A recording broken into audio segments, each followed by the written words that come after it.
Parque Municipal Rucanruca está siendo también afectado. Esto implica unos costos, una inversión muy fuerte para poder hacer frente a esta amenaza, a esta deforestación. O, por ejemplo, en el caso de San Martín, en el caso peruano, ¿no? Esta ACR Cordillera Escalera, mire cómo prácticamente se convierte en una isla, ¿no? Una isla defendiéndose a partir de toda esta deforestación y más aunado con las leyes que le llaman las leyes antiforestales, que más bien crean deforestación en nuestros países.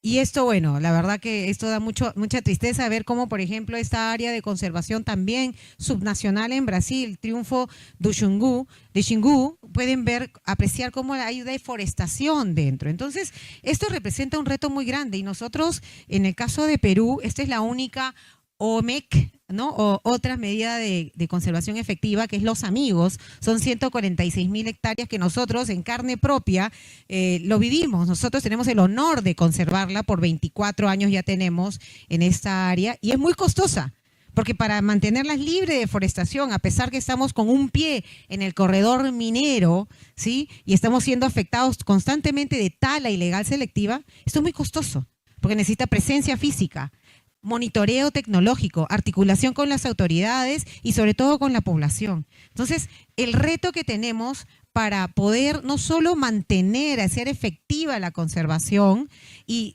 además crear otras áreas de conservación, otras OMEC, por ejemplo, en el caso de Colombia, nos da un ejemplo acerca de 55 OMEC ya tienen creadas, en el caso de Perú solo tenemos una, pero para hacerla sostenible en el tiempo y atractivas en su creación, necesitamos hoy tener este diálogo de apertura sobre cuáles pueden ser estas modalidades de financiamiento, y no solo de un año, que sea sostenible. Entonces, sin más, quisiera agradecer a todos los que estamos en esta jornada breve, rápida, y pedirles, exhortarles a que, más allá de contar las experiencias de cada una de estas modalidades de bioeconomía, de créditos de biodiversidad, de fondos nacionales y otros mecanismos, entremos a estos retos de cómo hacerlo sostenible. Gracias, Juan. Gracias, María Elena. Eso es para enmarcar un poco la discusión de esta mañana, ¿no? La intención es justamente empezar a explorar estas otras iniciativas de financiamiento para las áreas subnacionales principalmente, ¿no? Es todo un reto, crearlas, y es un reto gestionarlas también, ¿no? Entonces, la idea es discutir un poco sobre eso. Pero no todo es malo, ¿no? Ya hay experiencias que están encaminadas, ¿no? Y justamente este evento se va a dividir en dos. Una primera parte donde vamos a hacer una revisión de estas experiencias que están ocurriendo en los diferentes países en Sudamérica, y una segunda parte de un panel de expertos que nos van a contar cómo estas experiencias pueden ir escalándose, ¿no? Entonces la idea es no solamente contar la experiencia, sino también dar sugerencias de cómo hacer que esto se vuelva viable en otras realidades, ¿no? Tenemos un tiempo bastante corto, vamos a ser un poco rigurosos con el tema del tiempo con los expositores y los panelistas. Ronald, mi colega Ronald, que está por algún lado, está por ahí, cuando llegue el momento de, el verdugo del tiempo, cuando llegue el momento de cortar la presentación, por favor, él va a tenerlo en consideración. Bueno, sin más preámbulos, gracias. Vamos a empezar con la primera parte de nuestro evento, el panel sobre experiencias innovadoras en los países andino-amazónicos, experiencias que vienen desde el lado público, pero también desde el lado privado, ¿no? Y para esto vamos a empezar con una exposición del gobernador regional de Ucayali. Él es el señor Manuel Gambini, y él tiene una experiencia bastante interesante de cómo ha podido movilizar financiamiento público para áreas de conservación regional que tiene en su región. Un aplauso para el señor Manuel Gambini, por favor.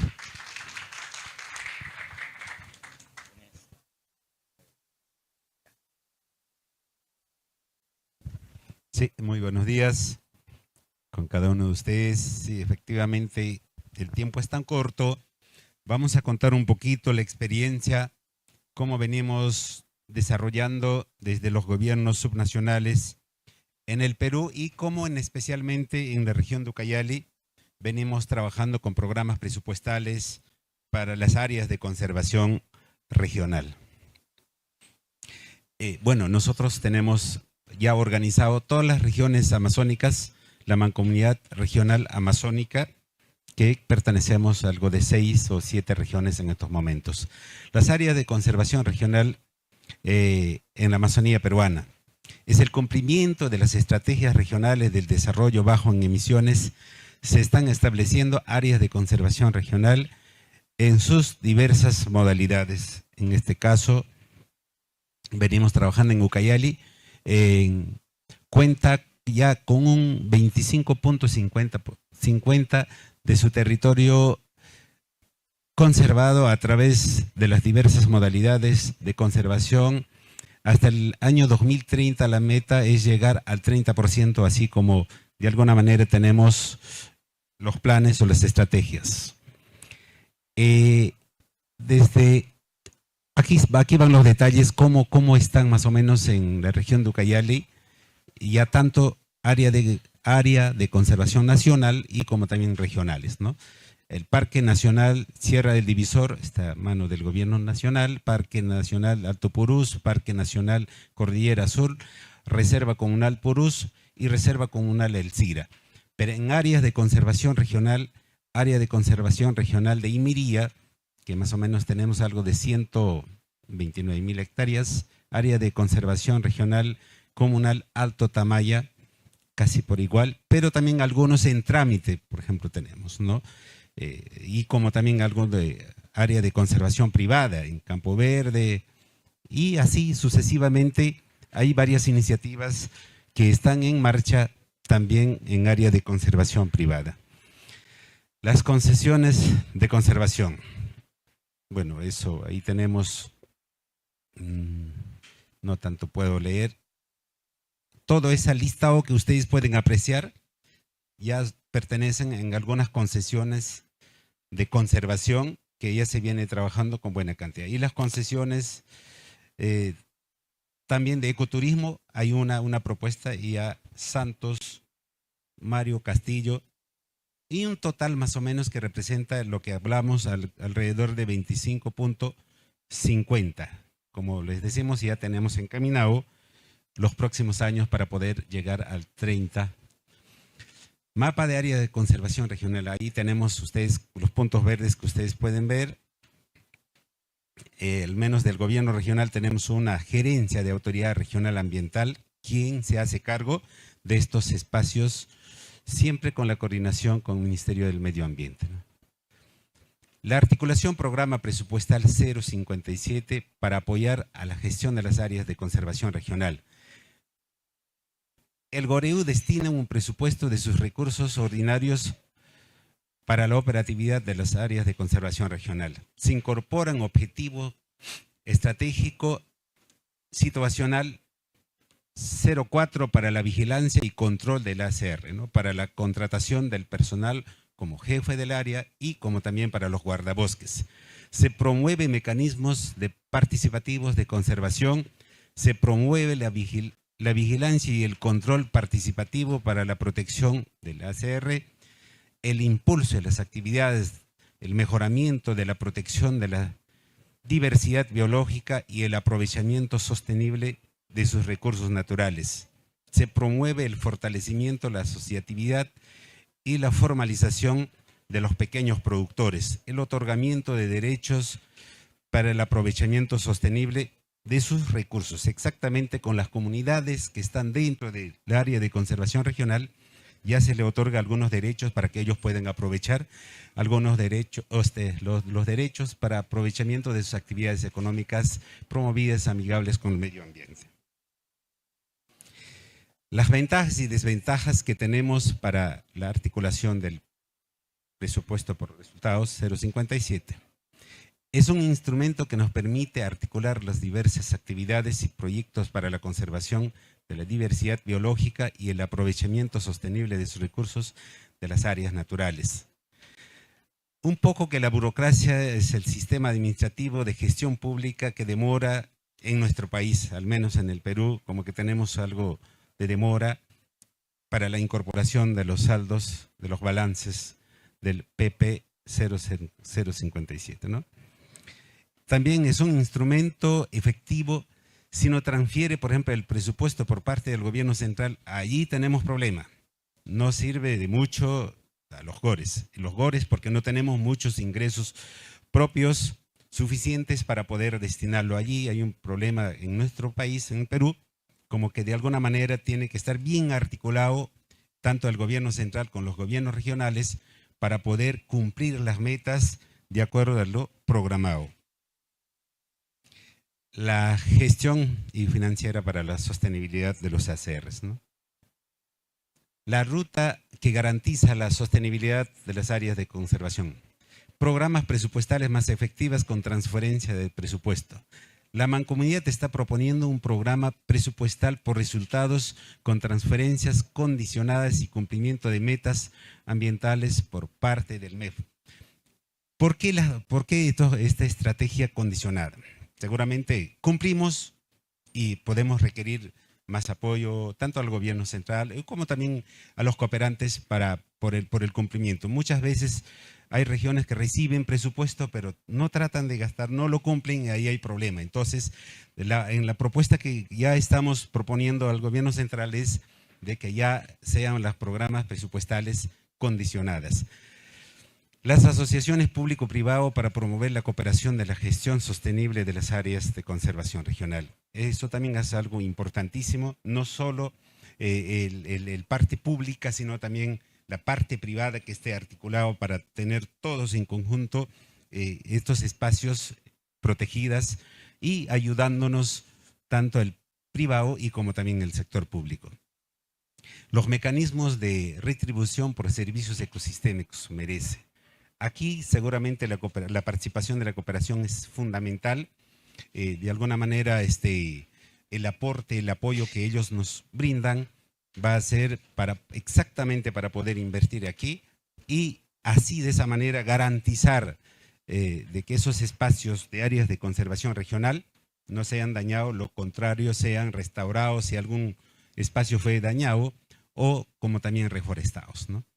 La capacitación de recursos como adelanto de pagos por reducción de emisiones y demás, canalizar las donaciones. Allí nosotros tenemos problema, pero ya estamos trabajando con el Ministerio del Medio Ambiente. Para las áreas de conservación regional ya pueden recibir las donaciones tanto de cooperación o de algún privado que quiere donar para la conservación, protección de esos espacios. Esos mecanismos ya se vienen trabajando, por eso desde la Mancomunidad estamos haciendo un trabajo, pero tenemos la buena predisposición de parte del actual Ministro del Ambiente de comenzar a trabajar para poder tener los recursos suficientes para poder seguir cuidando los espacios o el territorio de las áreas de conservación regional. Los contratos de administración que estén vinculados a proyectos de red, el pago por pago por resultados pueden abrir las puertas financiamiento de las magnitudes requeridas, ¿no? Igual, lo que acabamos de decir, hay muchos gobiernos que sí, de alguna manera ya quieren apoyar, pero tal vez por pequeños detalles en parte organizativa de nuestro país tenemos algunas dificultades, pero todo eso ya lo estamos superando, ¿no? Bueno, el crédito del carbono, ahora todos hablamos crédito del carbono porque de alguna manera eso es un fondo especial que de alguna manera nos va a ayudar muchísimo para ir creando inclusive las nuevas áreas de conservación regional. El territorio es grande, pero si nosotros no tendríamos algunos aliados, no podríamos, por ejemplo, tener más áreas de conservación regional. Aquí quiero agradecerlo, por ejemplo, Andes Amazon, que está acá, su representante, que nos ayudó muchísimo con área de conservación regional Alto Tamaya, pero también en estos momentos nos está ayudando. Estamos a punto de concretar área de conservación regional Velo de la Novia, que es un espacio tan hermosísimo inclusive para el desarrollo turístico de la región de Ucayali. Igual, ¿no? Crédito carbono o crédito por biodiversidad. Biodiversidad, muchas veces hemos estado dejando de lado nuestros animalitos. Entonces ahora, igual, por ejemplo, en la propuesta de la creación de área de conservación regional Velo de la Novia. Allí tenemos el oso de anteojo, el gallito de roca, que necesitamos protegerlo de esos animalitos o avesitas que de alguna manera, para que tengan el componente completo, nuestras áreas de conservación. Oh, salté mucho, eso no era. Ahí creo que termina. Sí, muchísimas gracias. Gracias, señor gobernador. Ahora tenemos a Olga Bautista. Ella nos va a hablar sobre el programa Herencia. Ella es la líder nacional del programa Herencia justamente en Colombia, ¿no? También con esta experiencia colaborativa que hay para este fondo para las áreas protegidas colombianas, ¿no? Un aplauso para Olga, por favor. Voy a dejar esta agua acá que yo tengo que tomar agua. Bueno. Buenos días a todos. Mi nombre es Olga Lucía Bautista. Coordino el programa Herencia Colombia que les voy a presentar en Parques Nacionales de Colombia. Muchas gracias por la invitación, Juan, y a todo el equipo de ACA. Para nosotros es un gusto presentarles este programa que hemos venido desarrollando en Colombia y que es una de las principales apuestas que nosotros tenemos. Es una alianza público-privada que está enfocada en todos los temas de conservación y que lo que le estamos apostando es a mejorar y ampliar todos esos territorios estratégicos de Colombia que tienen, digamos, un alto énfasis, un impacto ambiental muy grande y que está enfocado principalmente en lo que son áreas protegidas, paisajes y todos los corredores de conectividad, ¿no? Entonces, este es nuestro enfoque principal del programa. Tenemos una meta muy grande, es un programa que está constituido a 20 años. En 20 años tenemos que tener 42 millones de hectáreas en conservación. Esto es el 20% del territorio de Colombia. Entonces es una meta muy grande que nosotros tenemos. Y asimismo, nosotros vamos a apoyar todo lo que es la implementación de la política del Sistema Nacional de Áreas Protegidas que tiene Colombia. Entonces, por eso les comentaba que este programa es una gran apuesta del país, del gobierno, y pues con unas metas muy amplias que tenemos que ir desarrollando. Dentro de las metas muy generales que tiene el programa, pues debido al tiempo que tengo, y me van avisando por favor, tenemos una meta que tiene que ver con el incremento de capital natural. Entonces, dentro de esos 20 años, a los 4 primeros años, nosotros ya tenemos que haber tenido una conservación de 17 millones de hectáreas. Esto es para cumplir con la meta 30-30, son 15 millones de hectáreas de zonas marinas y 2 millones de hectáreas de las áreas terrestres. También todo lo que tiene que ver con el manejo efectivo. Tenemos que tener a los 10 años al menos 35 millones de hectáreas del Sistema Nacional de Áreas Protegidas de Colombia que tengan unos niveles de gestión efectivos. Entonces, es decir, que todas las áreas protegidas que están ahorita ya declaradas o las nuevas que estamos declarando tengan esos niveles mínimos de operación que puedan estar funcionando. Y una gran meta que tiene que ver con todo lo de gobernanza y conectividad, y que por lo menos al año 10, 9 de esos mosaicos que se establecieron en Herencia Colombia tengan, digamos, un fortalecimiento en todos los temas de gobernanza y toda la mejora en la calidad de vida de las comunidades que se encuentran en los corredores de estas áreas protegidas. Entonces, estas son, digamos, como las grandes metas que nosotros tenemos dentro del programa.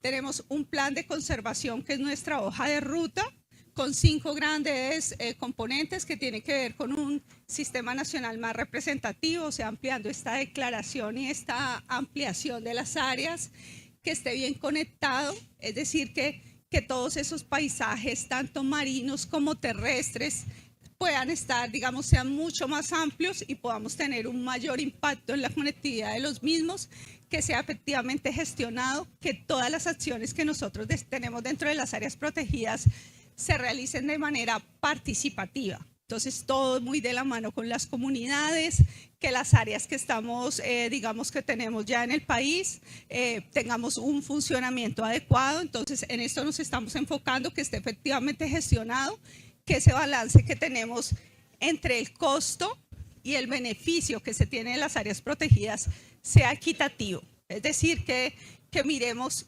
qué comunidades son las que están ahí, qué relación son las que tienen con esa área protegida y cómo nos estamos beneficiando. Y finalmente a lo que vamos a que sea un sistema nacional financieramente sostenible, que eso es lo que todos buscamos, ¿no? Que las áreas protegidas podamos, no solo mientras las declaramos, mientras empiezan, sino a futuro tengamos cómo poderlas mantener, ¿no? Que es lo que se busca para estos beneficios para la humanidad. Rápidamente, pues como les decía, es un programa que está en su primer año casi de implementación, año y medio. Estamos en la primera fase que ustedes ven acá y en el tema de financiamiento lo estamos haciendo a través de un proyecto de financiamiento para la permanencia que algunos de ustedes conocen. En Perú tienen Patrimonio Nacional del Perú, que son todos estos PFPs, entonces no voy a centrarme allí. Estos PFPs, como les decía, pues se hacen algunos, en este momento hay 6 en implementación, acá está el de Colombia y de Perú que lo ven, están otros en planeación y están los que están en viabilidad. Entonces, Herencia Colombia está enfocada en unos mosaicos. Como les decía, nosotros diseñamos este tema de paisajes o mosaicos para poder tener un tema de conectividad mucho mayor y asimismo de impacto. Entonces tenemos 9 mosaicos que se establecieron para la fase 1. Para lo que es el PFP estamos trabajando 4 mosaicos que son Orinoquía, está todo el tema de Pacífico, tenemos también el tema de Andes y de Caribe. Y en la parte de Amazonía, que es la que más nos compete acá, pues estamos trabajando en todo el corredor Macarena-Chiribiquete, ¿no? Que es la parte baja de Colombia. Entonces, acá pueden ver todas las áreas que tenemos identificadas. Cuando nació Herencia Colombia, que esto inició, digamos, como idea en el 2015 en la COP de París y luego ya se empezó a establecer hacia 2017, el tema de la SOMEC todavía no estaba formulado.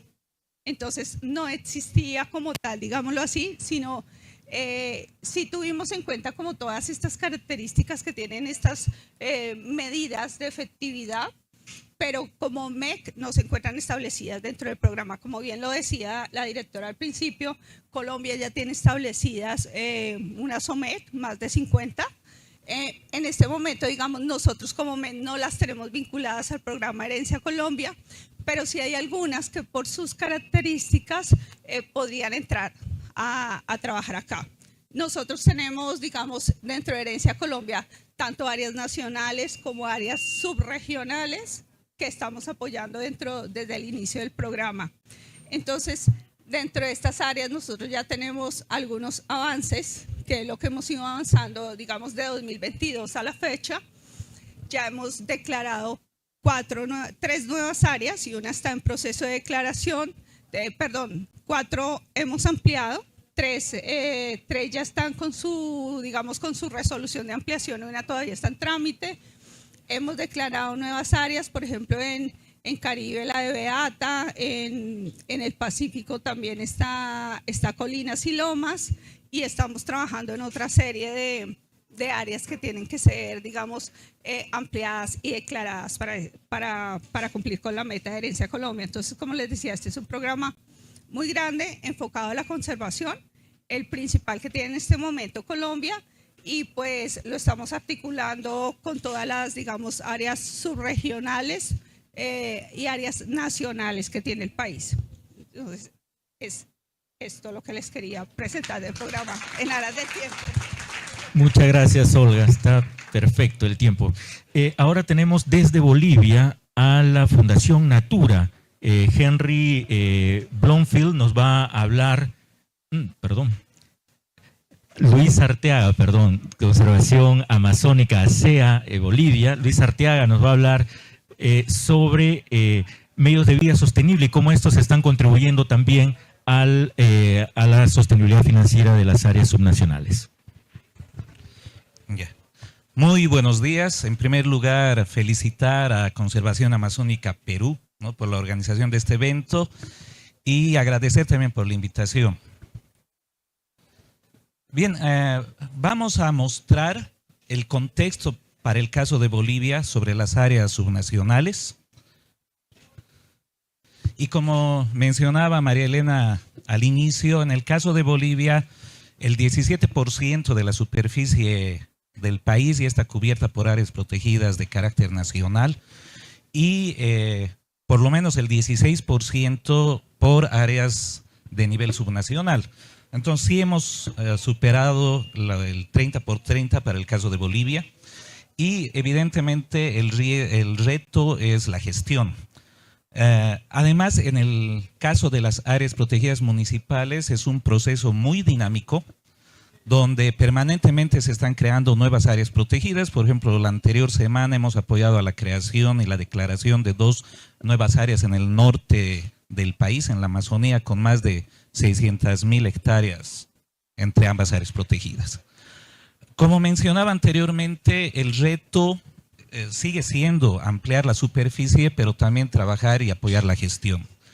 Hemos podido apoyar desde Conservación Amazónica Bolivia la elaboración de un nuevo proyecto GEF, el GEF 8, que está enfocado justamente en gestión de áreas protegidas en el norte del país, en la Amazonía, y en 18 áreas protegidas se ha implementado la herramienta MET, ¿no? Donde podemos ver de que existe un promedio de valoración de puntuación de 33%, teniendo áreas que tienen 5%, siendo la más baja, y otras hasta 54%. Si vemos los indicadores específicos que tienen que ver con temas de financiamiento, por lo menos la mitad de estas áreas indican de que no tienen un presupuesto, ¿no?, para la gestión, y el 45% indica que el presupuesto es insuficiente. En las otras gráficas podemos ver que el 56% de las áreas indican de que no hay seguridad de financiamiento a futuro y igual el 56% indica de que existe muy pobre gestión o capacidades para gestionar mayor financiamiento. Entonces, en verdad es un reto poder imaginarnos qué es lo que se puede hacer a nivel subnacional para poder impulsar la gestión de estas áreas y poder consolidar esquemas de financiamiento. Los colegas de CCF hicieron un estudio para una de las áreas de esta región, que es para Bajo Madidi, que es una de las áreas municipales más grandes a nivel nacional, tiene más de 1.5 millones de hectáreas, y han podido identificar varios potenciales mecanismos de financiamiento. Tenemos responsabilidad social empresarial, se tiene también sistema de cobro por aprovechamiento de castaña, de turismo, un esquema de fideicomiso. Muchos de estos son esquemas también muy complejos de poder establecerlos y de imaginarnos que cada área tenga que hacer por ejemplo, un sistema de fideicomiso, ¿no?, cuando estamos hablando de más de 100 áreas protegidas municipales en el caso de Bolivia. No voy a entrar al detalle de la tabla de abajo, pero sí he marcado de rojo una alternativa que es interesante para esta región, ¿no? En el caso de Bajo Madidi, los colegas de CCF estiman de que un 25% del presupuesto requerido que se puede gestionar podría venir del bosque, ¿no? Es el sistema de cobro por castaña. Ahora, ¿por qué es importante en esta región pensar en este tipo de esquemas? Es porque en el norte de Bolivia nos encontramos en un lugar donde el bosque puede ser una estrategia de sostenibilidad de las áreas subnacionales. Estamos hablando de que tenemos más de 8 millones de hectáreas con castaña amazónica, ¿no? Cada año se extrae de estos bosques más de 200.000 toneladas de almendra con cáscara. Ingresan al bosque comunidades indígenas y campesinas, haciendo casi 80.000 personas que entran a recolectar. Muchas de estas comunidades habitan áreas protegidas subnacionales, porque la categoría justamente busca de que el manejo integral del bosque sea una herramienta de conservación, ¿no? Y bueno, los ingresos que generan estos recursos son importantes, y el potencial no solo de castaña, también de otros recursos como el azaí silvestre es importante. Nosotros hemos estimado para esta región un potencial de producción del bosque entre 2 y 4 millones de toneladas de frutos. Ahora, esta no es una idea nueva, sí, para las áreas municipales, pero en el caso de Bolivia, por ejemplo, no quiere. No sé si me lo pueden pasar la última. Gracias.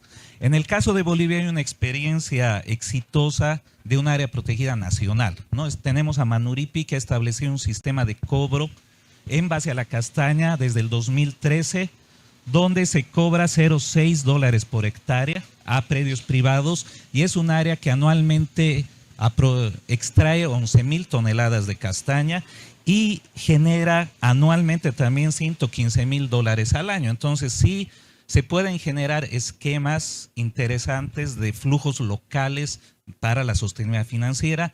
Y finalmente un mensaje que queremos también poner en el panel para poder reflexionar es que en el caso de las áreas municipales tenemos que ser innovadores, ¿no? No podemos pensar en un copy-paste de las áreas nacionales. No tienen que ser esquemas diferentes, tanto en planificación como en temas de gobernanza y también en esquemas de financiamiento.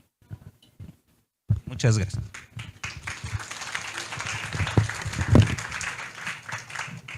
Gracias, Luis. La siguiente, por favor.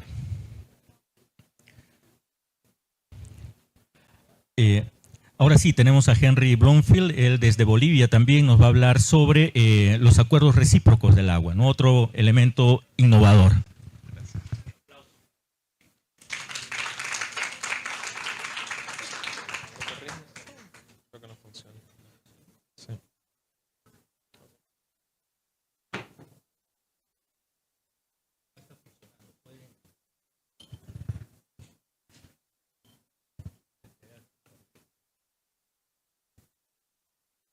Ok, muy buenos días con todos y todas. Un gusto y gracias a Conservación Amazónica por la invitación. Un gusto también a ver a socios estratégicos que permiten que prácticamente Natura se consolide a nivel de Bolivia y parte de la región.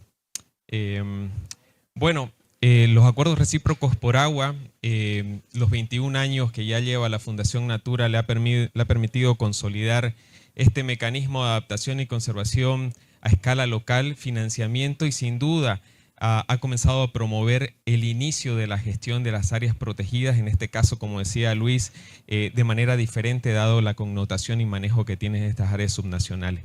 Es un mecanismo que se basa principalmente, como lo pueden ver en esta zona, consolidar una base institucional con tres actores interesantes, en este caso público y privado, desde la cooperativa de agua, la cooperación en este caso como nosotros y también el gobierno municipal, que al final del día son los encargados de la administración de los recursos y en este caso también las áreas protegidas. En este caso estos tres actores buscan principalmente impulsar iniciativas de conservación, promoviendo a los actores locales, ya sea Cuenca Alta, la conservación de la biodiversidad. ¿Por qué menciono la biodiversidad más allá del agua que nació con este enfoque, los acuerdos recíprocos por agua? Sino también hemos logrado conservar áreas de forrajeo o de hábitat de especies emblemáticas, en este caso la paraba frente roja en Bolivia. Entonces es un modelo que lo hemos podido adaptar finalmente, creando normas sociales de cambios de comportamiento para evitar en este caso la ampliación de la frontera agrícola. La siguiente, por favor. La siguiente, por favor. Y en este caso, como decía, ¿por qué nacimos o por qué iniciamos esta actividad? Era porque buscábamos prácticamente poder frenar la deforestación en áreas protegidas nacionales hace 20 años, cuyos programas eran débiles en el área de influencia y aún así siguen siendo, como pueden ver en este caso, siguen siendo, y cada mosaico o cada acuerdo de conservación genera este buffer que permite frenar un poco la deforestación, o también en cabecera de cuenca que teníamos o tenemos mucho en Bolivia, la contaminación por coliformes totales que al final del día afecta al agua que consume las comunidades en Cuenca Baja, ¿no? Y en tal sentido nos ha permitido escalar a nivel Bolivia ya en 88 municipios, casi alcanzando más de 500.000 hectáreas a escala local, con acuerdos de conservación público, privado y en este caso comunidades indígenas, campesinas y también privados, ¿no? Que es importante el involucramiento con ellos. Y algo muy importante, que 2 fondos locales metropolitanos que hemos logrado, están en proceso de reglamentación, pero ya han logrado ser firmados, de manera que en este caso Tarija, que tiene una población de 500.000 de habitantes, recibe agua de un parque nacional. Entonces, ¿cómo este fondo puede contribuir a la gestión? Pero en todo caso a través de proyectos que vinculen a las comunidades tratando un poco de, diríamos así, romper también un esquema de que mucho del financiamiento se va al control y vigilancia. Y las comunidades quedan vulnerables o en todo caso quedan sin el financiamiento para retribuirse ese valor de conservación o ese esfuerzo de conservación que ellos hacen. Y algo muy importante, que todo este mecanismo los últimos años, desde el 2014, impulsó a que la escala local, actores municipales, en este caso alcaldes, se motiven por crear áreas protegidas para buscar un mecanismo legal mucho más fuerte, en este caso a través de áreas protegidas. Y es aquí donde la vinculación del acuerdo recíproco por agua ha impulsado y ha canalizado crear áreas protegidas municipales. Como les digo, ha sido la primera motivación, y esto ha permitido de que se inicien proyectos con comunidades que viven dentro de las áreas protegidas. Hoy por hoy en Bolivia ya no se puede decir que, primero, que casi el 95% del territorio está saneado, hay comunidades, tienen derecho a la tierra, y ya no hay tierras fiscales, digámoslo así, intactas. Entonces, hay comunidades que necesitan trabajar en conservación, recibir apoyo de financiamiento local, en este caso sus gobiernos municipales, o también, en este caso, las cooperativas de agua que pueden contribuir a conservar sus áreas prioritarias donde se proveen agua para las poblaciones.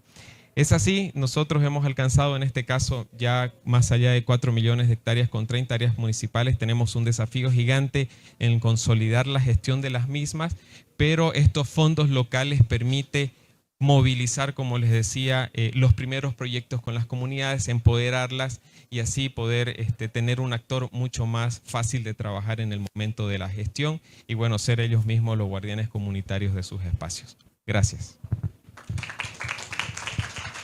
Gracias, Henry. Muy bien el tiempo. Ahora, Natalia Caubi, de Conservación Internacional Perú, también nos va a hablar un poco sobre los créditos de biodiversidad, ¿no? Un aplauso para ella, por favor. Bueno, buenos días con todos y con todas. Mi nombre es Natalia Caubi, yo soy la gerente de políticas ambientales en Conservación Internacional Perú. Gracias, ACA, por invitarnos a participar de este panel.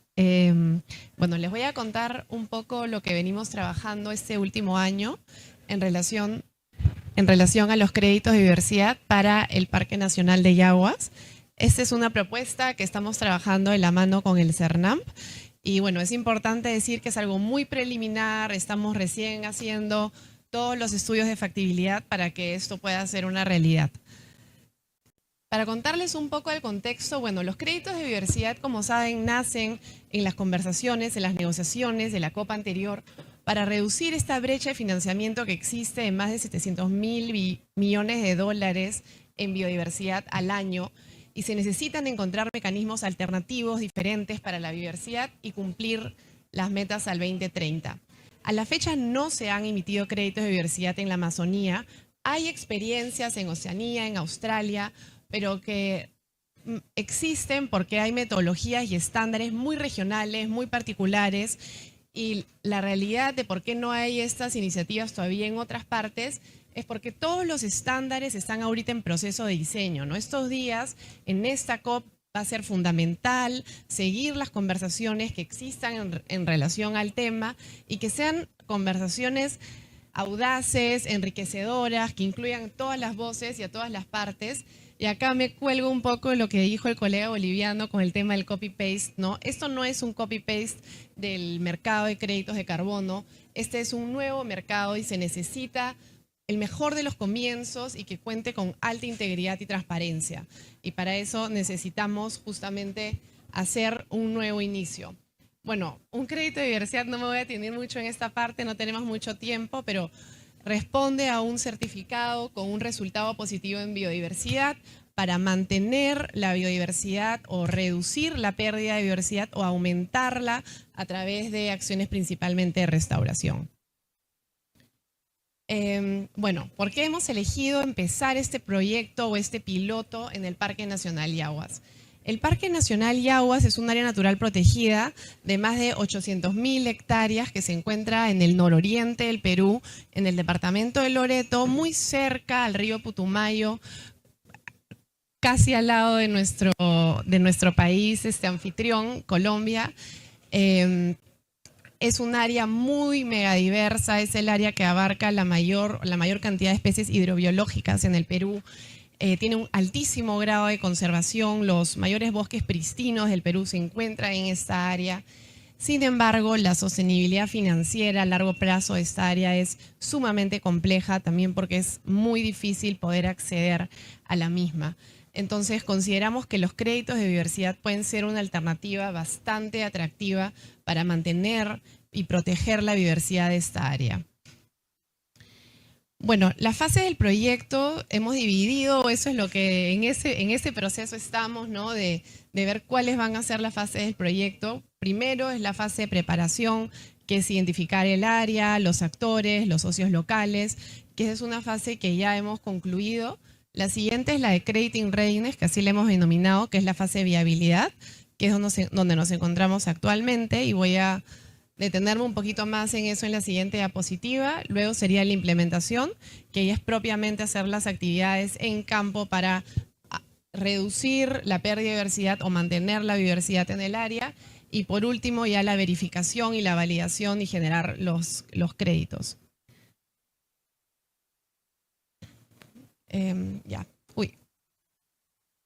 Bueno, nosotros estamos ahorita en esta fase de Creating Readiness. En verdad estamos compartiendo toda esta información con ustedes cuando estamos todavía en todo un proceso exploratorio sobre este tema. Son varias las actividades que tenemos que ahorita ponernos a trabajar para que este proyecto sea viable, pero quería comentarles de repente 4 que consideraba que eran las más como importantes, ¿no? La primera es la adicionalidad, ¿no?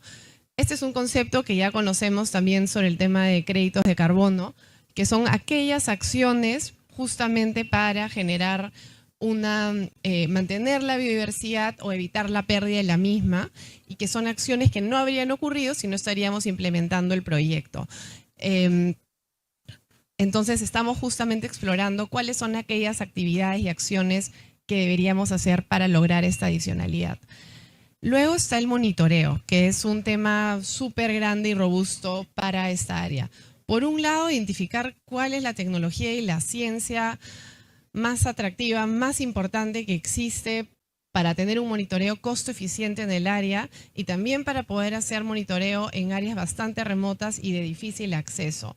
Todo esto es muy importante porque con un buen plan de monitoreo vamos a poder saber cuál es el estándar, cuál es la mejor metodología que aplica Yaguas. Ahorita estamos trabajando todo esto bajo un escenario muy agnóstico para que luego podamos identificar qué estándar y qué metodología es la que mejor aplica a Yaguas. Y por último, también el plan de monitoreo nos va a decir en qué lugar de Yaguas vamos a poder implementar el proyecto, porque implementar el proyecto en 800.000 hectáreas es un poco complejo. Y el monitoreo también, por último, nos va a decir cuántos créditos vamos a poder obtener, que eso nos dará la viabilidad económica del proyecto y cuáles son los costos para poder hacer todas estas acciones.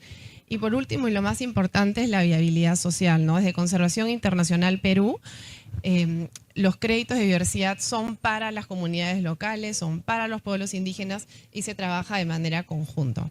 Bueno, ya por último, porque estoy con el tiempo justo, ¿cuáles son los siguientes pasos, no? Bueno, culminar toda esta etapa de viabilidad de Creating Readiness para pasar a una fase de implementación. Y con esto estaríamos probando que esto es un mecanismo viable para la conservación en el Perú y en el mundo. No hay ejemplos de créditos de biodiversidad aún en áreas naturales protegidas. Eso es algo que puede llevarse a áreas que hay mucho o alta biodiversidad y baja deforestación. Tenemos que también adaptarnos a la evolución del mercado, a los estándares y las regulaciones, que todo ahorita está en proceso de discusión, de conversación. Necesitamos también tener una alta integridad para la implementación de los proyectos, ¿no? Desde el lado de la oferta, desde el lado de la demanda, y seguir explorando la mejor tecnología para lograr un monitoreo sólido, con rigor científico y con las mejores prácticas. Y bueno, quería terminar diciendo que el reconocimiento y el liderazgo de los pueblos indígenas y de las comunidades locales, que algunos nos acompañan hoy, como guardianes de la biodiversidad, y la importancia de sus conocimientos ecológicos tradicionales en el diseño de este mercado es fundamental, ¿no? No se pueden repetir los errores del mercado de carbono, y este es uno de los puntos más importantes para que los créditos de diversidad puedan ser una realidad. Bueno, sé que no hay preguntas, pero estaré acá para seguir conversando. Gracias. Gracias, Natalia. Con eso estamos terminando la primera parte de nuestro evento y vamos a empezar el panel 2. Y justamente vamos a hablar sobre las condiciones habilitantes para escalar todas las experiencias que hemos visto en el panel 1 hacia un nivel mayor, ¿no? Entonces, para esto estamos invitando a nuestro grupo de panelistas que van a respondernos algunas preguntas en 5 minutos también. Vamos a invitar a Juana Kuramoto. Ella es jefa de investigación y desarrollo de Profonampe. Un aplauso para ella, por favor. También está con nosotros Margarita Medina. Ella es la coordinadora en Perú de Amazon, Andes Amazon Fund. Un aplauso para Margarita, por favor. También está Holly Torres. Ella es oficial de subvenciones para conservación de Rainforest Trust. Un aplauso para ella, por favor. Y Rita Vilca, directora ejecutiva de Amazónicos por la Amazonía AMPA, ¿no? Ella también está acompañándonos. Y finalmente está con nosotros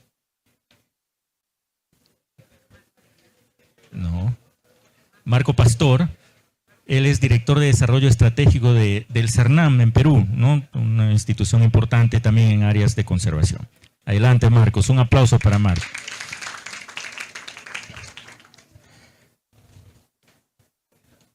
Bien. Vamos a empezar con Juana Kuramoto. Ella es, como le decía, la jefa de investigación y desarrollo de Profonampe. Le vamos a hacer 2 preguntas a ella para que en 5 minutos, todo un reto, nos responda qué condiciones habilitantes debería promoverse para que los fondos e iniciativas de financiamiento nacional e internacional, como los mencionados durante esta mañana, no puedan orientarse a financiar las áreas de conservación subnacional, ¿no? Bueno, muy buenos días con todos. Gracias a ACA por la invitación. Sí. Con respecto a las condiciones habilitantes, creo que hemos escuchado en todas las exposiciones que, a ver, el marco general está, pero los detalles son los que faltan. Cómo exactamente funcionan todos estos mecanismos. Y eso es lo que hay que trabajar. En términos de financiamiento, por ejemplo, se ha hablado de el financiamiento para las áreas de conservación regional, que es limitado, y seguro que Margarita va a hablar más extensamente en eso. Pero ciertamente las herramientas de financiamiento como el programa presupuestal, etcétera, eso tiene que ser trabajado de una mejor manera. Ahora, también hay todo el tema de la estructura organizacional de los gobiernos regionales, por ejemplo. Los gobiernos regionales, por ley, en realidad en el Perú no tienen una estructura homogénea, y entonces muchas veces hay dificultades en términos de poder encontrar dentro de los reglamentos dentro de los ROFs las áreas específicas que tienen que hacerse cargo del cuidado ambiental, ¿no? Entonces tenemos mucha diversidad y por lo tanto algunos de los gobiernos regionales no pueden en realidad contratar personal adecuado para encargarse de esta labor, ¿no? Entonces hay un tema institucional también que habría que abordar. Luego hay todo un tema, hemos hablado de diferentes mecanismos, las diferentes organizaciones han mencionado los bonos de diversidad, han hablado de los indicadores de gestión, del monitoreo. En realidad también todo eso está definido en la ley, pero cómo se implementa a nivel regional, ahí está el tema. Entonces también eso es algo a trabajar. Los fondos como Profonampe, por ejemplo, podemos obviamente conseguir financiamiento, pero este financiamiento tiene que justamente englobar todo este tipo de cosas para poder hacer una buena propuesta a los fondos internacionales e impulsar la ampliación y la creación de nuevas áreas de conservación regional. Actualmente, por ejemplo, estamos trabajando en un proyecto en donde se está dando un fondo, y lo que se está trabajando, por ejemplo, por ese lado del proyecto es en mejorar la parte de habilitar condiciones de financiamiento a través del programa presupuestal 057. Entonces se está haciendo eso para tener una mirada homogénea sobre la cual los gobiernos regionales puedan trabajar e incorporar sus presupuestos ahí.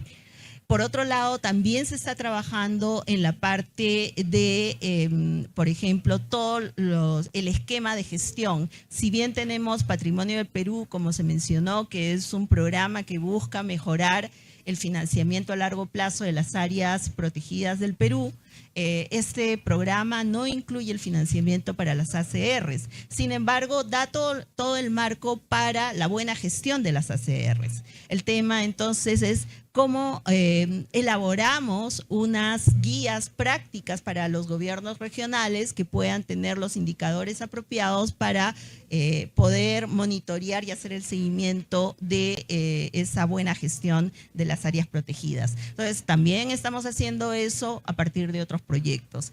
Temas, por ejemplo, que se mencionaron, esquemas REDS, ahí estamos trabajando también con el apoyo del Ministerio de Ambiente para ver cuál es la mejor manera de poder avanzar en este tema, porque se están revisando las áreas de referencia, por ejemplo, y eso es sumamente importante porque se mencionó hace un rato que también hay un tema de adicionalidad para que estos esquemas funcionen. Entonces, si bien es cierto, los fondos, su función es canalizar estos recursos para poner en funcionamiento o impulsar la creación de las ACRs, también es necesario trabajar esto dentro de un esquema del marco de un proyecto. Y el marco de estos proyectos tienen que contemplar estos distintos elementos para poder hacer una propuesta que sea viable y atractiva a los grandes fondos internacionales. Gracias, Juana. Hay mucha tarea por delante. Entonces, creo que lo del programa presupuestal 057 que nos presentó el gobernador Gambini es una opción, pero aún falta trabajar mucho sobre las condiciones habilitantes, ¿no? Yo creo que por ahí hay tarea. Ahora vamos a escuchar a Margarita Medina, la coordinadora de Andes Amazon Fund. Ella nos va a hablar, tenemos un par de preguntas para ella. ¿Qué se requiere para que los instrumentos de financiamiento público, como los programas presupuestales justamente, y proyectos de inversión pública en Perú, ¿no?, en general, sean eficaces en el financiamiento de áreas subnacionales de conservación? ¿Y cómo se podrían ampliar su alcance hacia las ACRs en las regiones? Buenos días con todos. Muchas gracias a Conservación Amazónica Perú por la invitación a este panel. Y es grato estar acá compartiendo con todos los visitantes y asistentes a este panel. Bueno, sobre la primera pregunta, creo que tenemos dos condiciones en las que se podría usar bien esta estrategia del programa presupuestal o los fondos públicos para la gestión de las áreas de conservación regional. Una de las preguntas que hizo era sobre el programa presupuestal. Para quienes no son de Perú, el programa presupuestal es un instrumento de gestión pública que es un pago por resultados. Si es que el Ministerio de Economía ve que estás cumpliendo bien tus actividades, ejecutando tu programa, entonces te va a dar mejor presupuesto para el siguiente año. Y eso es importante porque una de las razones por las cuales no está funcionando bien a nivel subnacional es por la alta rotación que tiene el personal en los gobiernos regionales, y por tanto, si no tienes unas capacidades técnicas para poder manejarlo, esto no va a poder ejecutarse debidamente, y por tanto el presupuesto el siguiente año no necesariamente va a ser mejor. Y también es importante mencionar que es un instrumento de difícil entendimiento para los que no estamos metidos en el sector administrativo o económico. Entonces, estas coordinaciones entre las gerencias de recursos naturales o autoridades regionales ambientales con el área de presupuesto es muy débil todavía, ¿no? Entonces, si no mejoramos las capacidades técnicas en ese sentido, va a ser un poco difícil que se pueda manejar adecuadamente.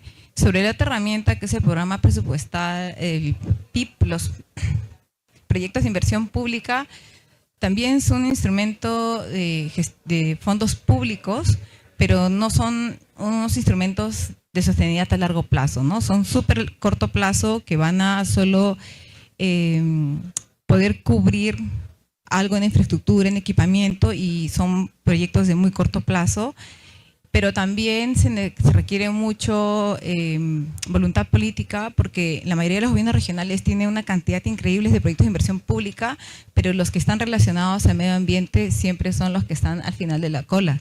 Entonces, se tiene proyectos de inversión pública relacionados a las áreas de conservación regional aprobados, pero que al final no llegan a tener el financiamiento porque siguen siendo la última prioridad del gobierno regional. Entonces necesitamos mucha voluntad política y también que el personal que está capacitado en esos temas se mantenga en el tiempo, ¿no? Porque también el problema es de alta rotación cuando también cambian de gobierno, y esas dos condiciones generan que esto no se dé adecuadamente. Entonces, y sobre la segunda pregunta, ¿cómo se puede ampliar? Bueno, el programa presupuestal 057, que es el programa de conservación de la diversidad biológica y manejo sostenible de los recursos naturales, que lo lidera el CERNAM, que es el Servicio Nacional de Áreas Protegidas en el Perú. Sé que acá hay gente que no es del Perú. En verdad se puede articular a nivel nacional en todas las regiones que tengan propuestas de áreas de conservación regional y que ya tengan las áreas de conservación regional establecidas. El CERNAM, que es un aliado bastante sólido de Andes Amazon Fund, que trabaja mucho con áreas de conservación regional, siempre está dando la asistencia técnica, haciendo el acompañamiento para la articulación, ¿no? Y puede hacerlo a nivel nacional cuando el gobierno regional lo solicita, porque tiene que haber voluntad del gobierno regional y solicitar esa asistencia técnica. Sin embargo, y ahí es un poco una crítica, llega el CERNAM con la asistencia técnica hasta el proceso de articulación, pero falta un acompañamiento más a largo plazo para la implementación, ¿no? Porque ningún programa presupuestal va a funcionar si no hace una buena implementación. Y si no hace una buena implementación, tampoco va a tener fondos mayores los siguientes años. Entonces, eso es todo. Gracias, Margarita. Sí, pues definitivamente hay desde cómo acceder a estos fondos, ¿no? Que eso es algo que tampoco se tiene mucha claridad, ¿no? Cómo llegar a acceder a estos fondos y todo lo que necesitan los gobiernos regionales para que esto pueda ser sostenible en el tiempo, ¿no? Este cambio constante de los gobiernos subnacionales también puede ser una barrera que nos impide que esto se convierta en algo más sostenible y a largo plazo, ¿no? Ahora vamos a preguntar a Holly. Les decía que ella viene de Rainforest Trust, una mirada desde la cooperación internacional, ¿no? ¿Cuáles son estas lecciones aprendidas que tiene Rainforest Trust hasta el momento, ¿no? Para garantizar justamente la sostenibilidad de estas áreas, ¿no? Sabemos que han estado colaborando mucho en la creación de áreas, pero para la sostenibilidad, ¿cuáles son estas lecciones aprendidas en Rainforest Trust? Gracias, buenos días todos y todas. Gracias por tenernos aquí y compartir el espacio con estos colegas y colegos. Sí, como mencionó, nosotros como Rainforest Trust apoyamos a la creación de nuevas áreas protegidas y conservadas.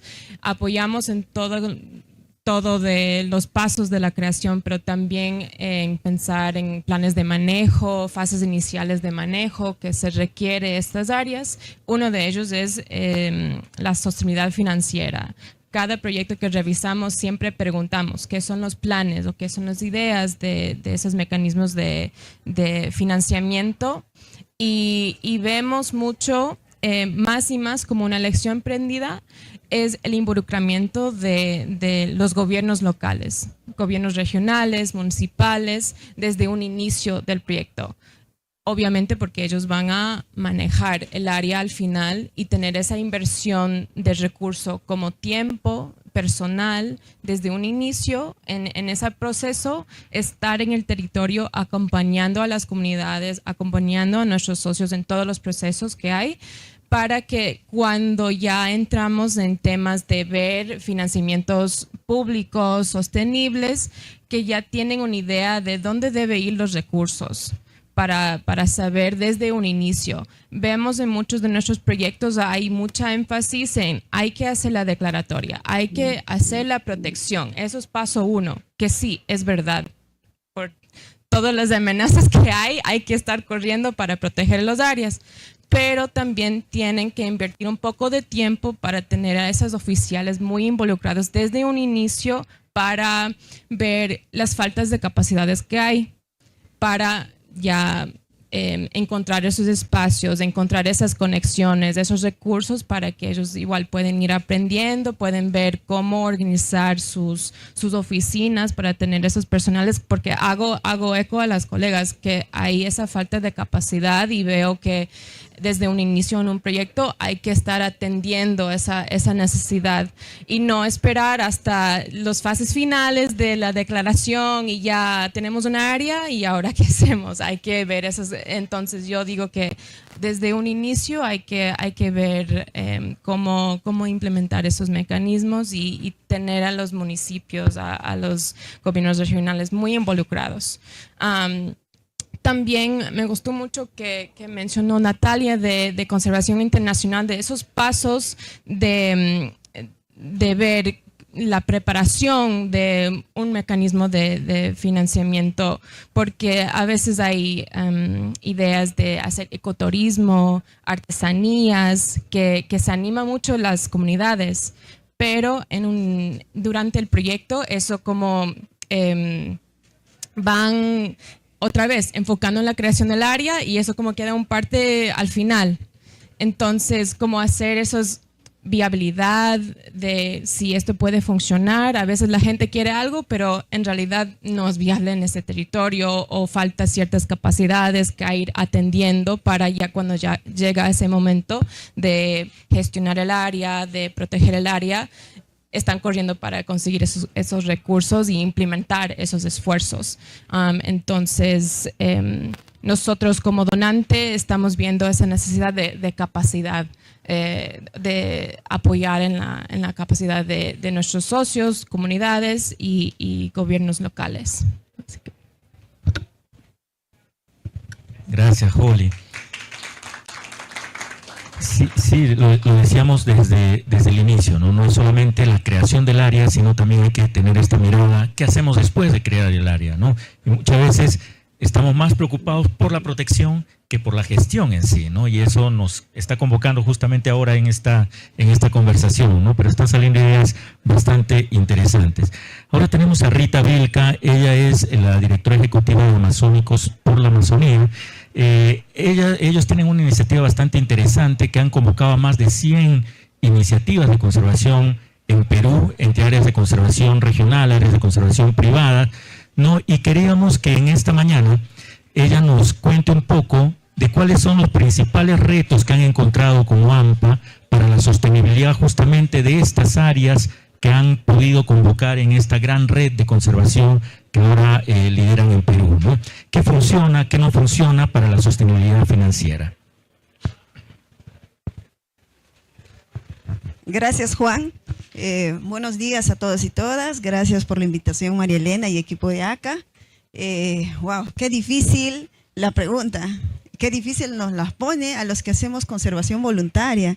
Hemos hablado de áreas nacionales con su propio financiamiento, de las subnacionales también con su propio financiamiento.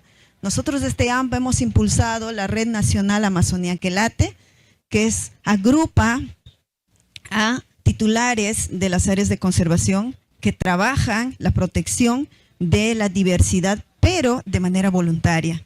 Entonces, el reto es enorme al hablar ya de esta palabra voluntaria, porque con el esfuerzo de hombres y mujeres hacen una gestión efectiva a estas áreas de conservación y que además de eso hace un ahorro al Estado peruano de más de 15 millones de soles al año, porque estamos resguardando 2 millones de hectáreas de bosque.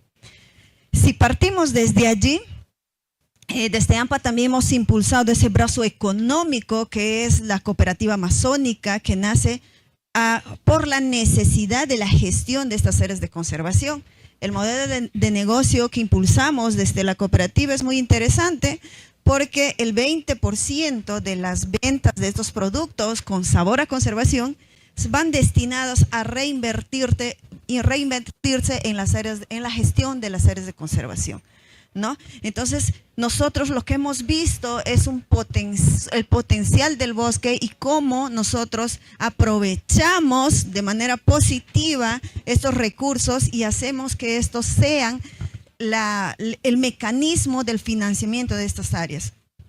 Estamos desarrollando diferentes formas, mecanismos de sostenibilidad, empezando por dar valor al bosque en pie, mediante la implementación del turismo sostenible en muchas áreas de conservación, los mecanismos de retribución por servicios ecosistémicos, pero de manera local, bien definida con las comunidades, las juntas de agua que hay en la zona, y también no olvidarse de las comunidades que están en la zona de influencia, que principalmente tienen muchos cultivos de cacao, de quinoa en la zona andina, y son esos productos que se está trabajando economía circular, ¿no?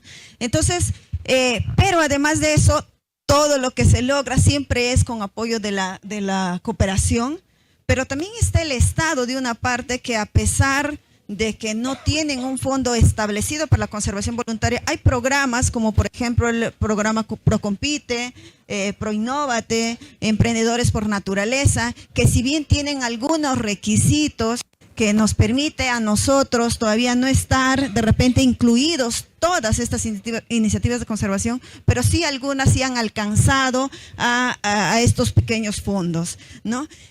Yo me voy a quedar con el reto más grande, porque siempre decimos otras medidas efectivas. Yo no me voy a meter con las otras, siempre digo porque ya está establecida, pero me gustaría más llamarles medidas efectivas, porque todas las concesiones para conservación y las áreas nacionales y subnacionales somos medidas efectivas contra la deforestación.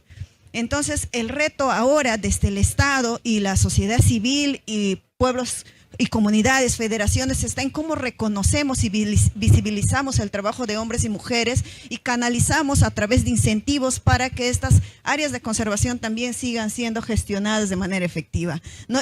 Y quiero terminar. Siempre decimos, nos vamos a la meta 30 por 30, pero que no sean números, sino que le medamos más en gestión de calidad y eficiencia. Muchas gracias. Gracias, Vilca. Desde la experiencia.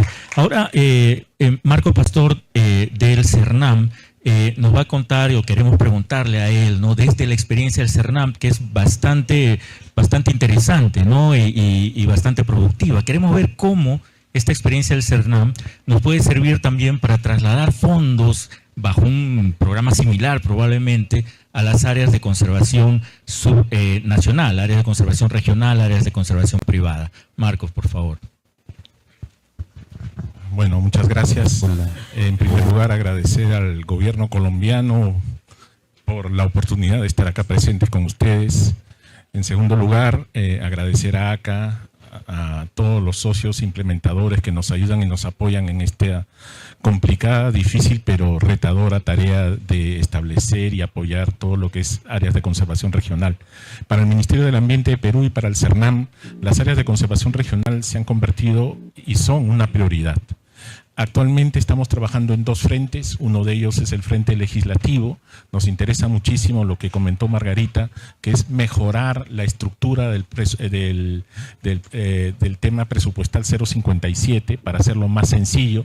Entendemos que está definido y está preparado para instituciones públicas estatales de mayores dimensiones. Más bien, disculpe, señor gobernador de Ucayali, me olvidé expresarle mi saludo. Me acabo de acordar justamente con lo que nos comentó Margarita sobre hacerlo mucho más amigable el programa presupuestal 057 y que pueda ser un elemento efectivo y de acompañamiento a los gobiernos regionales. Esa es una de las tareas que nos hemos propuesto.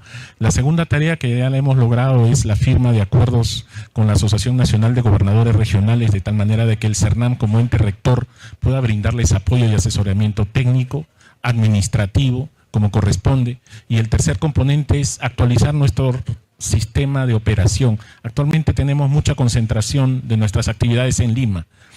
En este momento es una prioridad para nosotros desconcentrar esas actividades a nivel del territorio, ¿no? ¿Para qué? Para que podamos brindar esta asistencia técnica más permanente, más continua, más fluida. Estamos haciendo cambios en nuestra estructura de tal manera de podernos trasladar al territorio y estar más presentes en estas condiciones. El otro elemento que nos interesa fortalecer muchísimo es justamente el tema de la institucionalidad. Estamos trabajando con el Profunampe, un proyecto Pronam 2, en el que estamos apoyando y vamos a apoyar a partir de este año el tema de fortalecer la institucionalidad de los gobiernos regionales, establecer mecanismos especializados y técnicos para el manejo de las áreas de conservación regional, de tal manera de que cambios administrativos y cambios de cualquier otro nivel no afecten la gestión de las áreas regionales. Y el último punto que quisiera abordar es el tema presupuestal. Efectivamente, como lo han mencionado las personas que nos antecedieron, el tema presupuestal es un tema fundamental. Nosotros hemos empezado con 3 pilotos, uno con el gobierno regional de Loreto, el otro con Ucayali y el otro con Cusco. Parte del financiamiento de cooperación que estamos recibiendo de la Cooperación Técnica Financiera Alemana, del KfW, estamos invirtiendo y estamos apoyando la gestión de áreas de conservación regional en Loreto, en Ucayali y en Cusco. Este piloto esperamos que vaya creciendo poco a poco y nos interesa muchísimo trabajar en este concepto y poder desarrollarlo más adelante, y esperamos tener cooperación y financiamiento para la capacitación y el trabajo con los gobiernos regionales. Y como lo dijo Natalia, nos interesa mucho que los fondos vayan una parte a los gobiernos regionales, pero la estrategia que hemos empleado nosotros es que la población tiene que asumir su rol y su responsabilidad. La población tiene que convertirse en aliados de la conservación a través de proyectos sostenibles que les permitan generar beneficios e ingresos. La lección que hemos aprendido en estos últimos años es: nadie cuida lo que no le beneficia. Lo que no le da un ingreso y lo que no le genera una satisfacción económica no va a ser posible que sea manejado y custodiado. Entonces hemos desarrollado varias propuestas de convenios, contratos y una serie de mecanismos que permitan a la población integrarse al control y vigilancia, y segundo, ser beneficiarios de los recursos que ellos controlan y manejan. Con eso, bueno, muchísimas gracias por la oportunidad. Marco. Y gracias a todos nuestros panelistas, un aplauso para ellos. Lamentablemente no tenemos más tiempo, por favor, si pueden regresar a sus asientos. Y rápidamente vamos a tomar una foto rapidita porque necesitamos desocupar la sala porque viene el siguiente evento.